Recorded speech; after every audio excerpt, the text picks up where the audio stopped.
Hi guys, this is episode number 3, and so today I'm gonna be just kind of just talking, giving basically a tribute to my mom, and just to let you guys know how I'm doing, because most of you that know me know I lost my mom on last Tuesday, and it definitely has been difficult, and so I just wanted to share a little bit about her, a little bit about what type of mom she was, and just to let you guys know how I'm doing. And I didn't post last week, obviously, for those reasons. And so today, I wanted to just get pop on just to give you a little bit to let you know how I'm feeling and talk about my mom and about loss, the loss of a mom. And so obviously my mom was 70 and she was sick, and so she did pass on last Tuesday. And it was expected because her health was failing. And so you can prepare yourself for those deaths, and you can rationalize and with it, but until you actually get that phone call, that's when you have to deal with the reality of it. And so my mom, she was uh, she was my friend. She was my best friend. I have a personality. She was spicy, tall. She actually was. She's 5'9". None of us are 5'9", 5'6". My mom was a girly girl, truly girly girl. Um, it's 5 girls, and I have 2 brothers. But my mom, some of the life skills that she put into us at such an early age, that's why, all of my sisters, that's why the way we are today. And so there are so many memories, obviously. And so I will just talk about a little of the main stuff that really just I think about, lately here, just some of the stuff that she used to say that was just outrageous. And so she, obviously, like I said, she loved red lipstick. It was like her all time favorite. And I wear it in honor of her all the time. And I really like it. Like, I like red lipstick, but I really wear it because it was her favorite. And so she always wore heels, even though she was 5'9". She always was into hair, nails. She started us at the beauty shop at a very young age. Like, she taught us about how, being a woman and taking care of your business, independence, education, and all of those things. And so I remember at a young age, 5 girls, that's a lot for any parent. She used to like press our hair all the time because I had really long hair. And she was like, "Ugh, I'm so tired of pressing you guys' hair. You guys are going to the beauty shop." So she sent us to the beauty shop at a very young age. So it was kind of instilled in us. And I remember I was 16 and my sister was 17. She comes in, she says, "Look, I'm not paying for hair anymore. Get a job." And I tell you, we had a job the next week because we had become so accustomed to going to the beauty shop. It was like, oh, yeah, we're going to go to work. And that's what we did. And she was just that person, funny, spicy as ever, not a complainer. She did not complain if she was hurting, sick, or if she needed something, you would never know because she would never ask. And so, um, since I've been here, I pretty much talk to her either every day or every other day, because our relationship was very close. I spent a lot of time with her. I would always go home every 4 or 5 times a year to sit with her and just spend that time. And so I gave my mom her flowers while she was here. I honor her in her life and her death. And so for me, even though the transition is very difficult, I'm very sad. I'm very heartbroken. But she's in heaven. You can't be. I'm not mad at that. I. Obviously, if you live the life with the Lord, the ultimate goal is to go to heaven. And so my mom is resting, and I'm sure she had a choice to come back. She was be like, bye, deuces. And so that's my solace. That is what's keeping me going. It's the fact that she's resting with the Lord. I miss her dearly, and I'm having a hard time, sleeping. I arrived back home on Wednesday. I I have a sinus infection I got in Arkansas. I went straight to my doctor office when I got there. They did my blood pressures like 173 over 110. And you really don't know you're stressing until they tell you, like, okay, your blood pressure is really high. So they had to like give me meds to get it down. They wouldn't let me leave. You're gonna get your pressure down, and you gotta go to the ER. I'm like, not going to the ER.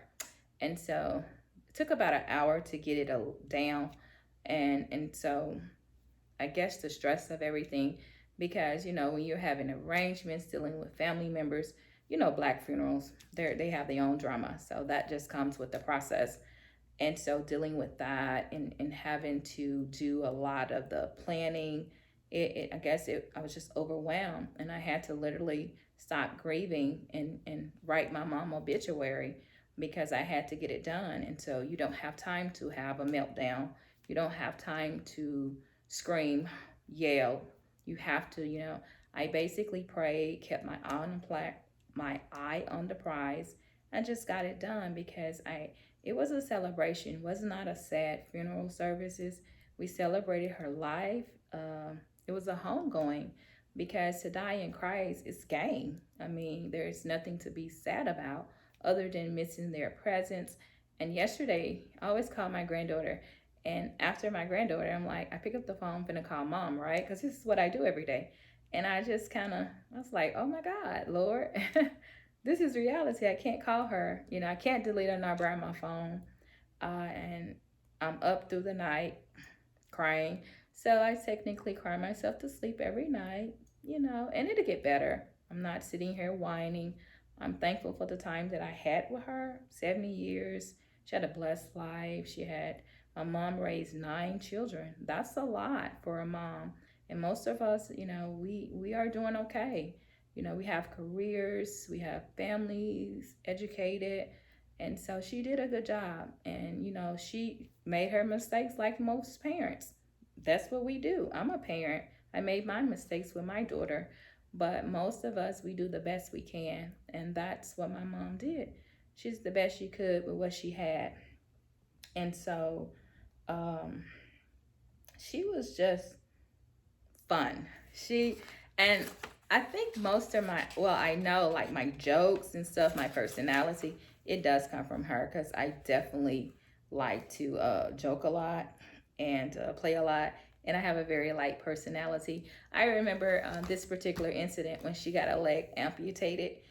And I was down in Arkansas at the hospital. She was like, girl, give me my red lipstick and do my eyebrows. I'm like, where are you going with this one leg?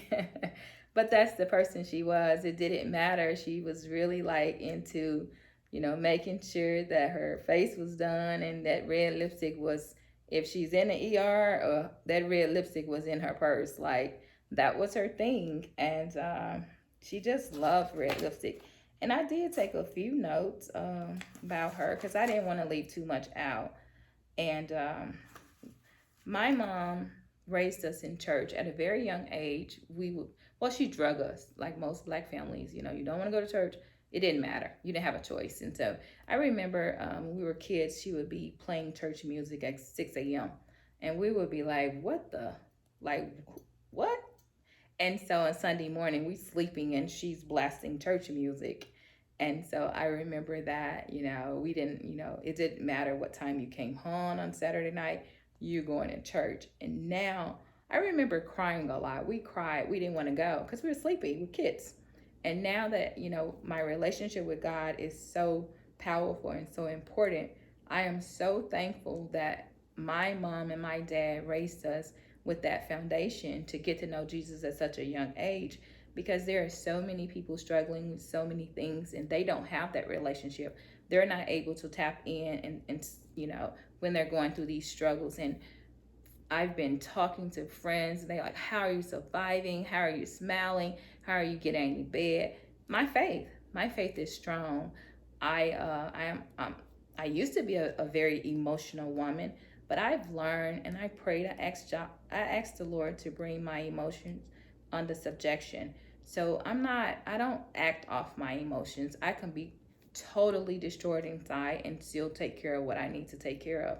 When your faith is strong in God and you know that we are here to die and your parents leave, you have to understand that they are resting with God. And so that's how I get through. She's in a better place. She's not suffering. Cause who wants to sit and watch their parents suffer? And it's so many of us have lost their parents. I lost my father in 2002. So I lost my granny, and mom died in 2018. So I don't have parents. Lost two brothers. So death has been, constant in my life. And you manage to just take one foot in front of the other. But it's something different about all of those losses versus the loss of a mom. The mom loss is different for me. It's because, they carry you in their womb.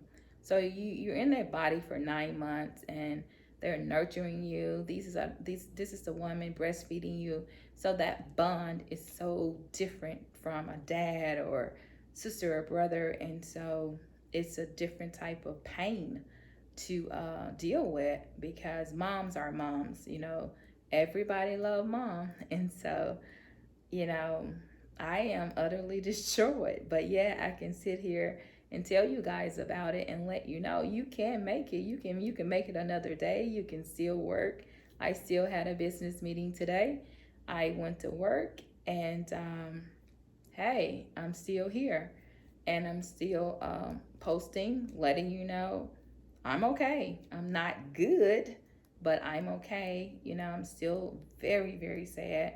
But every day I feel as though it's going to get better. I feel like a little load is lifted. I'm up quite a bit during the night. My friends know, sending texts at 2:30 in the morning. They're like, girl, why you up? And so I remember praying. I say, Lord, because I knew I was preparing for my mom transition, and I'm like, oh God, can you please send my husband before mom died? And I'm like, I don't know if I'm gonna be able to do this, because I'm knowing mother is getting worse. And so God is so good. He did not send my husband. He sent me a village of people that loved me dearly, that prayed for me, that checked on me, that came over, consoled me, let me cry on their shoulders, checked on me every single day.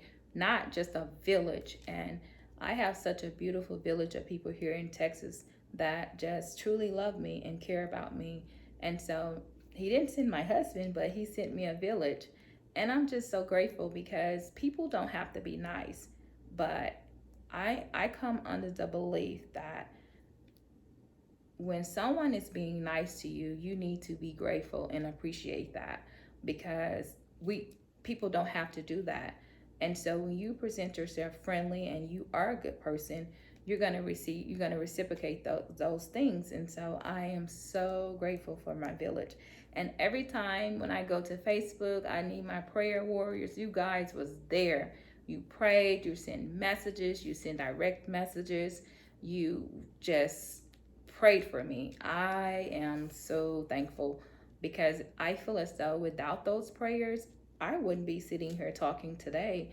I wouldn't be able to tell you that, okay, one day at a time, I feel much better than I felt yesterday, and I feel as though I'm going to feel much better tomorrow. It is a process. You have to grieve properly.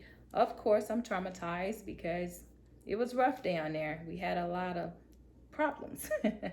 And I'll be back in therapy next week. I believe in therapy. And some stuff is traumatizing that you go through, but you need to definitely, whether you need to go see your therapist, whether or not you need to see your pastor, whatever you need to do to get past that moment, because at the end of the day, we are responsible for our healing, not the people that hurt us. And I am very keen on being healthy, preserving my peace of mind, because that's important to me. And people ask, you're strong. Yeah, I am. I got it from my mom. She's a strong chick. But at the same time, you can be strong, you can be independent, but I'm still a girl.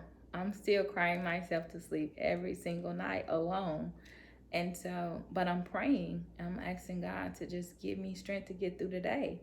And it's a void that, like, I don't know, it's like chopping your arm off. If you've been talking to somebody every day forever, and just not to be able to call them, it's challenging, but it's life, because the Bible tells us we're here to die. And I, hey, she's with Jesus. And so I I won't go into a lot of details about, some of the things, some of the challenges that, I face, at home. The only thing I'm going to say is that, what happened happened. I am a woman of faith. I pray a lot. So I don't allow a lot to penetrate my spirit. I have learned through growing to be healthy, through being purged by the Lord, to just deal with what I can deal with. You cannot control anyone. You can only control how you respond to people and, and what they do. My goal was to make sure my mom had a proper home going, to make sure she was buried at her church, make sure our pastor did her eulogy. When I, had to call in favors, people stepped up. They were there. I got you, and they showed up. And it meant everything to me because I haven't lived at home in 8 years, and I still was able to contact people that came through, that was there at the service, coming, taking, because it was on a Tuesday. People were that came and showed up and say, "Hey, I love you. I'm here." And so that is just, it meant a lot. Like, I'm full, but I'm sad, but I'm full. I'm gonna get there. I'm gonna get better. I miss her. I do. I miss her a lot. Like, I would normally on Friday, before I go to happy hour, like, she was like, "Where are you going today?" I was like, "Girl, I'm finna go to happy hour," because everybody know me. No, I'm typically at happy hour on Fridays. That's what I do. Um, and so while I go through this time and heal and grieve, because you can't drink it off, you can't smoke it off, can't drug it off. You just got to go through it. And I think, in the past, you want to just keep going and just try to, oh, I'm just going to stay busy. But it doesn't work. You have to heal, and you have to heal properly. And I know that with God's help, I'm going to heal and I'm going to get better, because, they're not coming back. It doesn't matter if you try to just never try to get better. The only way you're going to see your pastor again is that you go to heaven. That's it. It's no other way. And so I'm pretty sure that one day I will see her again. And I look forward to that day as well. But for now, I am just going to continue to pray and ask you guys to pray for me. Shoot them up. Give me a prayer. Um, I appreciate the prayers. I appreciate the DMs. I appreciate everything, because once again, you do not have to be kind. And my mom was a great woman, and she raised some very strong, independent women, very intelligent women. And she did a good job, because if you want to know what type of parent you are, look at your children. Pay attention to your kids. Like, I know I was a good mom. My daughter gave me hell, but my daughter is a nurse. She's very intelligent. She's smart and feisty as hell. But she got it from me, so I don't charge it to her. But I'm gonna be okay. Uh, I just ask you guys to, when you're watching, please subscribe. You guys are watching the videos, but you're not hitting the subscribe. It's red. Just click subscribe. And I want to say thank you. Thank you for watching. Thank you for the feedback. Thank you just for caring enough to send me a message or text or call. I appreciate you. I love you guys. If it wasn't for my village, I wouldn't be talking to you today. I would probably be balled up in a corner crying. But my faith in God tells me that I'm going to get through this, and I am, one day at a time. And for all the people that's in this category, you lost your mom, you lost your dad, I promise you, if they are with Jesus, they are resting. They are better off than we are, because we're still down here facing turmoil and sadness and sickness and mass shootings every day. So, hey, I always say, Mom, rest easy. And hopefully I'll see you again, and you guys have a wonderful Memorial Day weekend. And I'm gonna pretty much hang pretty low, just kind of grieve. And so my friend, he says we got to get out the house because you gotta smile. So we're gonna go hit these streets and try to take my mind off mommy. But you know, definitely enjoy yourself. Be safe this weekend. And thank you guys for listening. I truly appreciate it. Um, I hope that my hope and prayer is that something I can say or do to make someone's lives better. That's the whole point of this podcast, to, you know, through my traumas and dramas and heartaches, heartbreaks, that I can say something to make someone better. And so I'm gonna go ahead and sign off there. And like I said, thank you guys for watching. Please hit the subscribe. It's just in red letters. And you guys have a wonderful weekend. Bye.